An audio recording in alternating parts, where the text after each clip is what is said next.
Oh, hello! We are now in the final leg of my Operation Sci-Fi project for the year, where I have been reading all of the nominees for the 2019 Goodreads Sci-Fi Awards. Either I've been reading them or I've been reading, if it was a sequel, the first book in the series. So this is the final leg of the project. We've come a long way, and I'm envisioning actually more of this being focused on sort of a wrap-up than the other videos have been.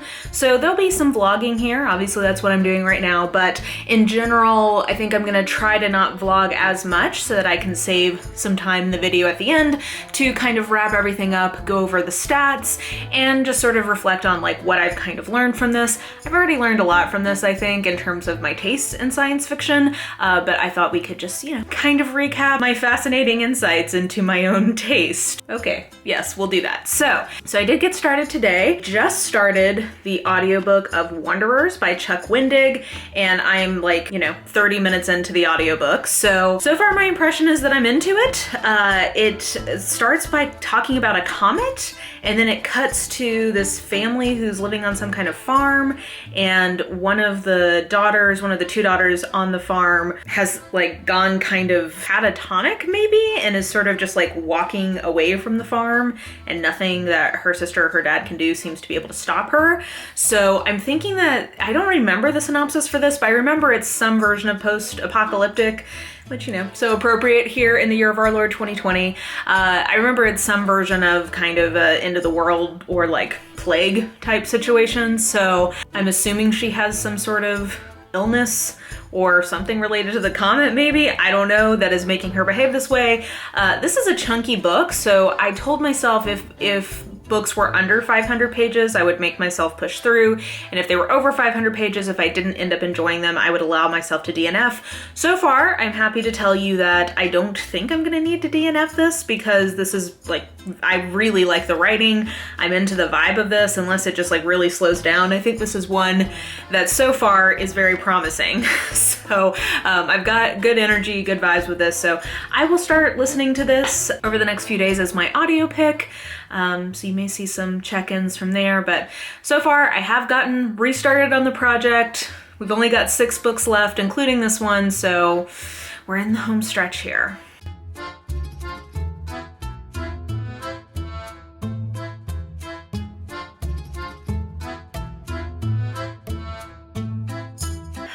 Okay guys, it is, I don't even know how long later. It's been a while since we've talked. Updates for you on how I'm doing.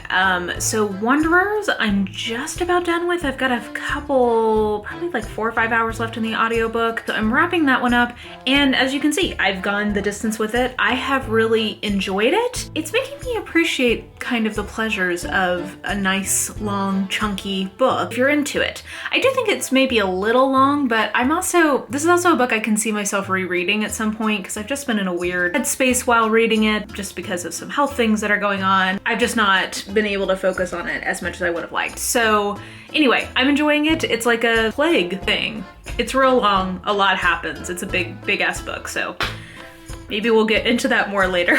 But for now, I am planning on finishing that one up. And I also finished yesterday The City in the Middle of the Night by Charlie Jane Anders. I basically read this in one night. This was a weird reading experience for me, and actually the reading experience it reminds me most of is The Witch Elm by Tana French, which I read earlier this year, where this isn't...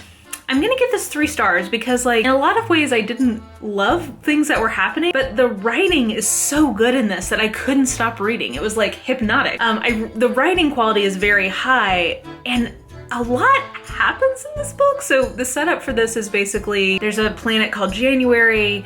Half of the planet is super cold, half of it is like blazing hot just because of like the rotational issues, and sentient beings can live in this like little sliver on the equator, I guess, where it's habitable, and there's these 2 cities, and there's a lot of like kind of political machination type things happening in this, which you would think I would be like super into, because that tends to be something I like in these books I've discovered through this project. There's something about the way so much happens in this. So we're following, there's like 2 point of view characters. One is Sophie, one is Mal. Sophie basically gets cast out because she takes the blame for this like revolutionary activity that was happening for Bianca, is that girl's name, I think, who she's in love with, and cast her out into like the cold darkness. She like finds people to help her like get back. Anyway, it's a whole thing. Like, so much happens in this book and so much is happening, and yet I wasn't that invested in any of it. It's like too much. This is a situation where I think actually too much happens, which is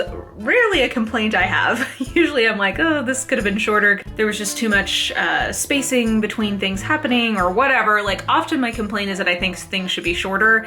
This is a situation where either there needed to be less happening or the book needed to be longer. I couldn't get that invested in anything because it just always felt so kind of perfunctory. Like, and then we also have these two different timelines with Mouth and Alyssa and Sophie and her whole journey. So like, it's just, there's too much.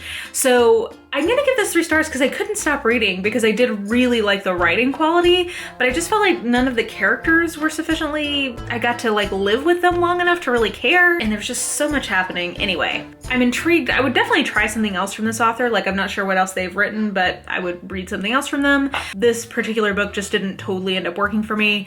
But like I said, Wanderers, I think, is proving to be a very fun, very immersive reading experience when I can get my mind to like settle down and focus on it. So that's where we're at. I think once I finish Wanderers, the next one will be Here and Now and Then. I think that's the plan, but we'll see. You'll find out when I know. Alrighty, so it's, I don't even know how long later, checking in.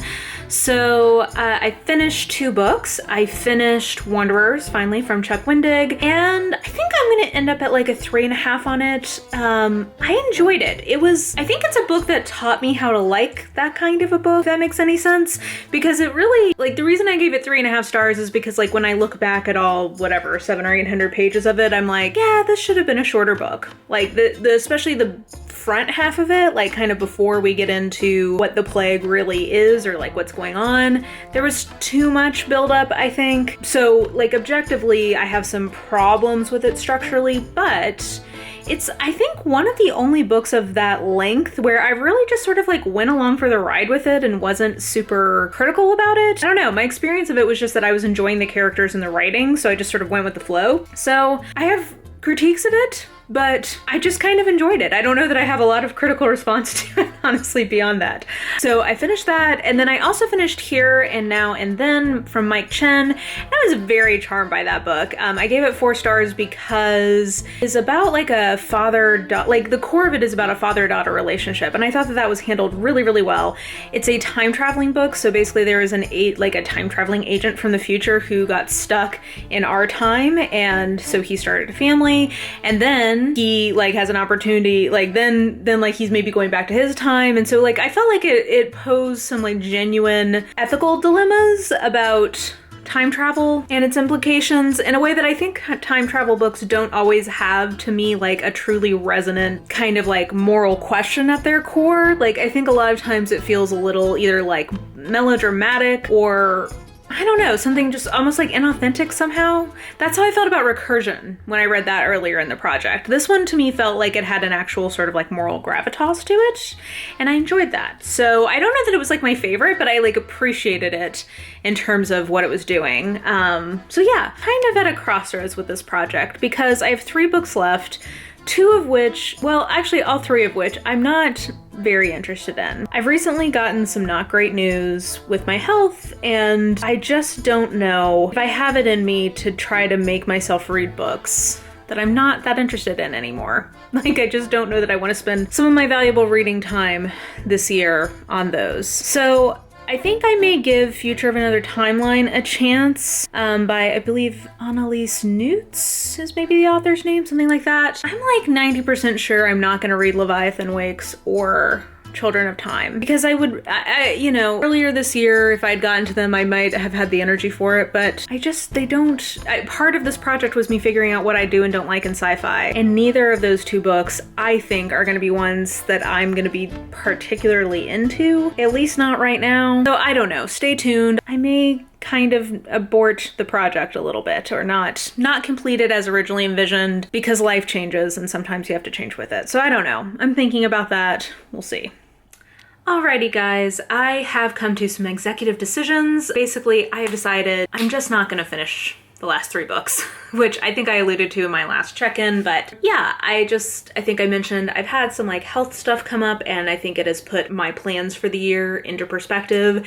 And I only want to spend my reading time reading exactly what I want to read. So the 3 books that I have left are The Future of Another Timeline, Leviathan Wakes, and Children of Time.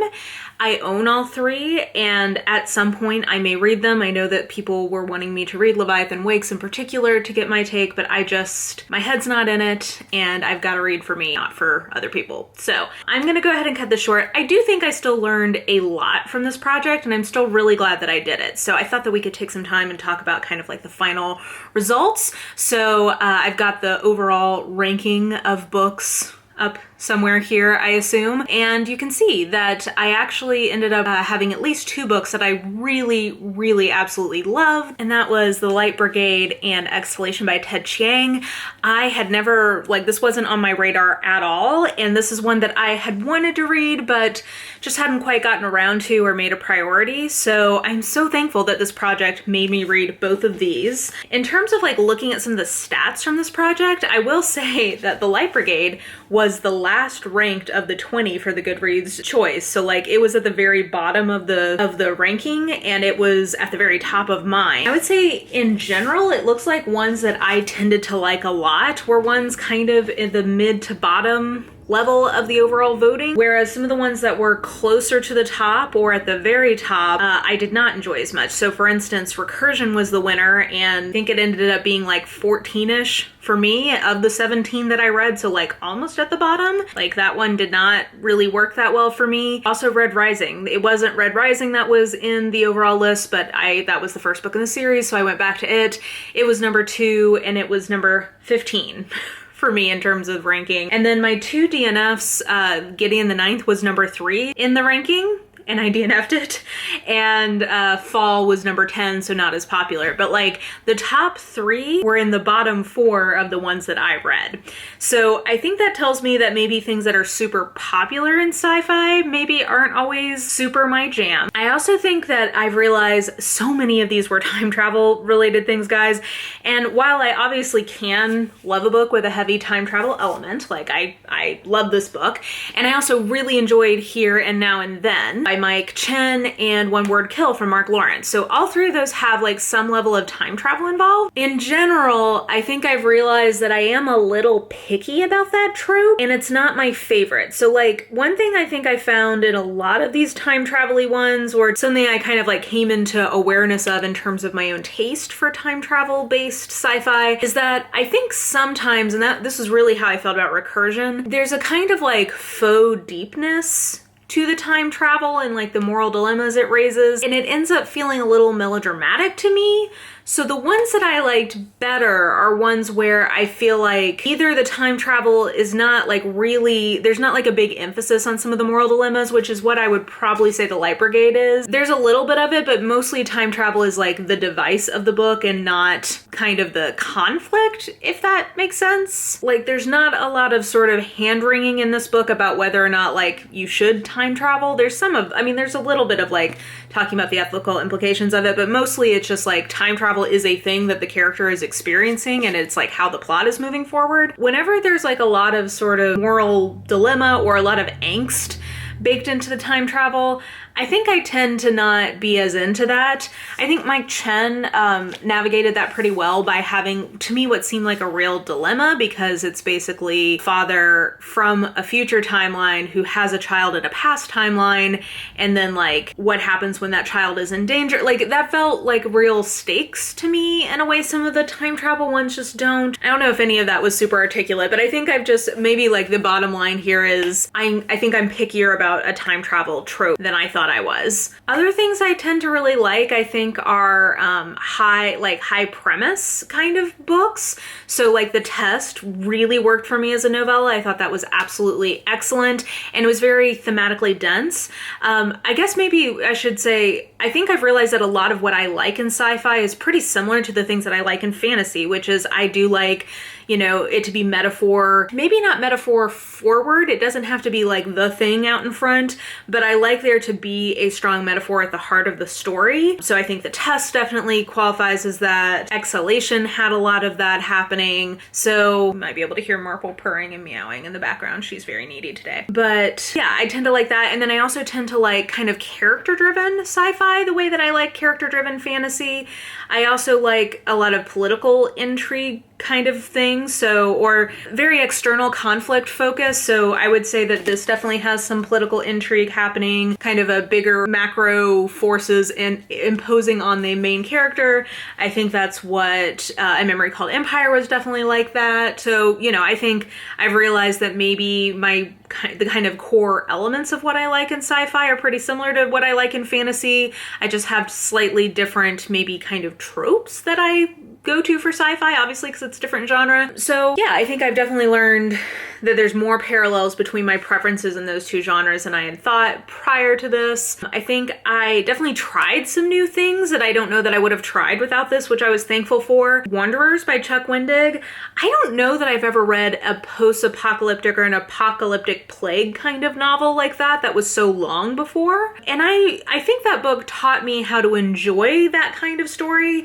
I had some pacing issues with it ultimately, but I don't know if it's just because I've been sort of in a weird mind frame the last few weeks, but I just enjoyed it. I kind of just went along for the ride with it. And I think it taught me something about that I can find a sci-fi novel that I can just sort of get swept up in and just like enjoy the full ride of it in a way that I don't know that I've ever really done, or I can't think of examples off the top of my head of big chunky sci-fi novels that I've kind of had that experience with. I know that I read some of the big chunky Star Wars universe novels as a kid, but I'm struggling to think of another sci-fi example of a book like that. So I think that I learned a little bit about myself as a reader from that respect. And yeah, I would say overall my takeaway is I think I feel more confident in how to select a sci-fi type novel that I'm going to like. Like, I think I've done some work to put language around what I do and don't like, and I've already seen myself picking up other sci-fi things this year and having a good hit rate on them. So I definitely think that this was a worthwhile endeavor to make myself a more conscious and deliberate reader of this genre and selector of books from this genre for myself to read. So all in all, I am cutting it short, which I know will disappoint some people, but you know, I gotta put my mental health above expectations of other people, which is very hard for me to say because like I just am a people pleaser and I don't want to let people down who are looking forward to whatever, if anyone was, with those books. But I feel good about that decision, and I feel good. I feel good leaving the project on a high note because the last book I read was Here and Now and Then, which I think was number like 5 or 6 in my overall ranking. So I ended on a book that I really enjoyed, and Wanderers, I also enjoyed that experience. So like I'm happy to be leaving this project on a high note and not letting myself kind of get bogged down and potentially feel resentful in a time where I just don't need to have additional resentment in my kind of perspective on how life is going. So all that to say, I am really glad I did this. I hope you guys enjoyed following along throughout the year, and definitely let me know kind of what you think of sci-fi in general, thoughts about the genre and your preferences with it, and any thoughts about any of the books that we talked about over the course of the project. Let me know that in the comments below. And yeah, I think that will do it for now. So, if you enjoyed this video, please like, subscribe, follow me on the social medias if you are so inclined. I have all that information listed in the description box below, along with a link to register to vote. And if you have already registered, definitely make sure you have made a plan to vote. I also have a link down there of a reference by state in the US of kind of what the situation is in terms of if you can register on the day you vote, if you can do absentee ballots, etc., etc. So if you are wondering what all your options are, there's a link of that as well. So I think that will do it for me. Hope you are having an absolutely lovely day today, and I will just talk to you soon. Bye!